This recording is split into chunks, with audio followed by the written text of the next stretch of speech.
Ugalde, director y consultor de esta agencia. Luis Carlos, como siempre, un gusto saludarte.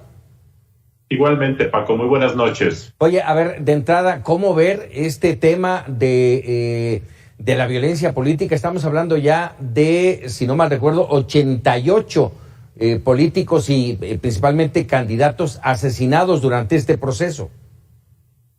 Esto lo hemos platicado aquí contigo, Paco. La violencia ya es el mayor problema de esta elección. Incluso es el mayor riesgo más allá de las intervenciones de López Obrador y otras cosas. Es gravísimo lo que está pasando. A mí me preocupa mucho que no haya una reacción del presidente de la República cuando un país vive este nivel de violencia contra sus candidatos y no hay una reacción, el pánico cunde. Yo lo que quisiera ver es que López Obrador darán un mensaje de unidad y de rechazo a esto. Desafortunadamente, Paco, el presidente está más interesado en polarizar, en pelearse con el PRI, con el PAN, con los medios, en hacer un llamado a la unidad. Es muy grave lo que está pasando. Estamos viviendo la captura de parte del proceso electoral por los delincuentes y el Estado está callado, no hay reacción, no hay una voz unida que rechace ese tipo de amedrentamiento que está viendo actualmente. Oye, déjame preguntarte, justamente en este entorno de lo que estás mencionando, si me permites, te invito a que escuchemos lo que dijo ayer Lorenzo Córdoba, el consejero presidente del Instituto Nacional Electoral. Escuchémoslo y platicamos de ello. Sino también de combatir las narrativas que nos están preocupando, como por ejemplo aquellas que intentan replicar lo que pasó en las elecciones de Estados Unidos el año pasado. Narrativas que buscan acusar al árbitro, a los árbitros electorales de estar sesgados, de trabajar para un partido, de estar en contra de algún gobierno, que son absolutamente falaces y que hay que contrarrestar oportunamente. Quien diga una mentira será señalado como un mentiroso. Se está creando una falsa narrativa de fraude electoral, dijo. ¿Qué piensas? ¿Es el momento de hablar de este tipo de cosas, Luis Carlos? El presidente lleva hablando de esto 20 años, Paco, y siendo presidente de la República, en lugar de que se hubiera detenido, sigue hablando de esto. Y a pesar de que ganó en 2018, sigue hablando de fraudes. Y desde hace un año ataca al Instituto Electoral, dice que hacen fraudes. ¿Qué significa? El presidente está sugiriendo que le pueden hacer un fraude. Y si el senador dice que hay que chingarse, porque ese es el verbo que usó, al Instituto Electoral, y si Mario Delgado dice que hay que exterminar al INE, ¿qué es lo que estás creando? Estás creando una narrativa de ataque para crear ese discurso en caso de que lo necesites. Y como Morena va a perder posiciones respecto a 2018 y como Morena no va a ganar la mayoría calificada en la Cámara de Diputados, el presidente necesita una justificación, necesita una narrativa. Así actúa el presidente. Entonces esto es muy preocupante. Estaba leyendo que hay un grupo de observadores internacionales que está en México para iniciar la observación de las elecciones y tuvieron acceso para platicar con todos los partidos políticos, como siempre ocurre. Y pidieron una cita con Marcelo Ebrard, no lo recibió. Pidieron una cita con Mario Delgado, no lo recibió. ¿Qué quiere decir esto? Que el gobierno y el Morena están queriendo tener cualquier pretexto para poder decir que hubo un fraude. Y esto es lo que está ocurriendo.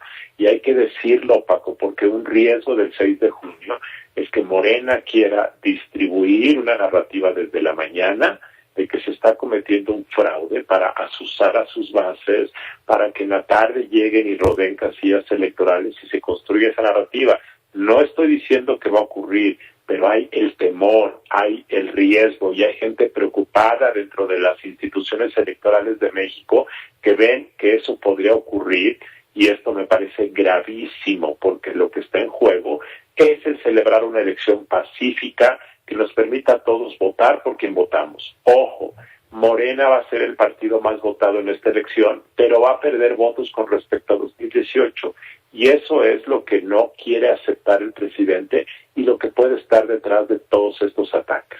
¿Esa narrativa, Luis Carlos, podría inhibir el voto? Vamos, hacer que crezca el abstencionismo.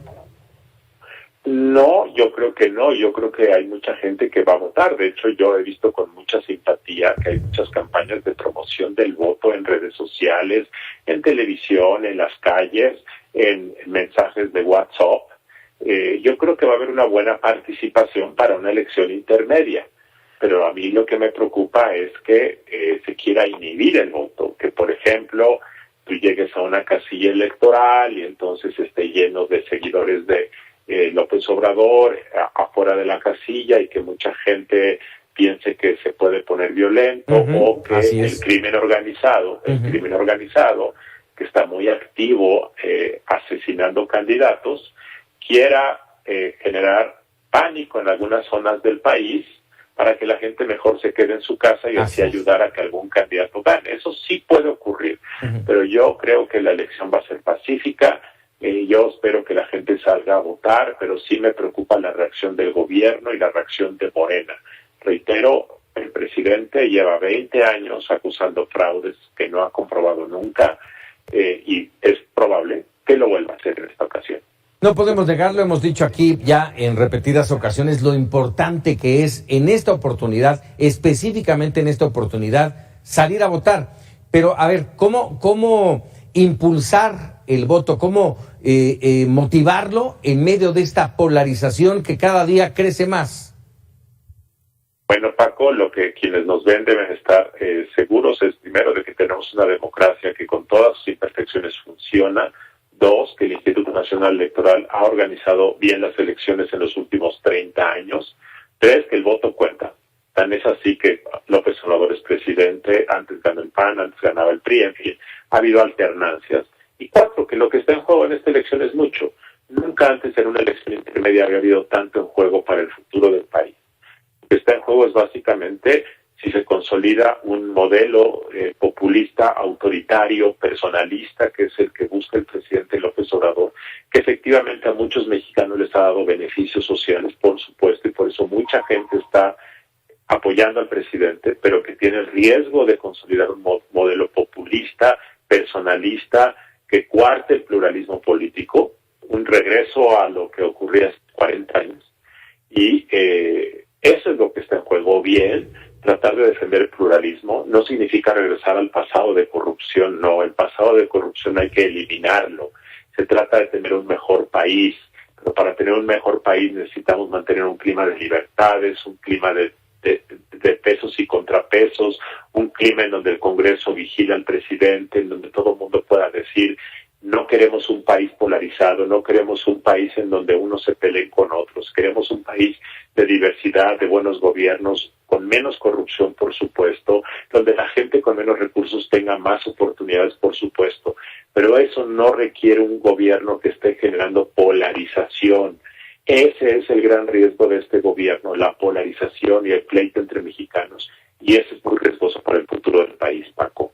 Por eso se hace necesario, como lo decimos aquí en Mega Noticias, el voto por México. Luis Carlos, te agradezco como siempre. Nos vemos el jueves. Claro que sí, Paco. Muy buenas noches. Muy buenas noches. Vamos a otros temas porque en Sinaloa se llevó a cabo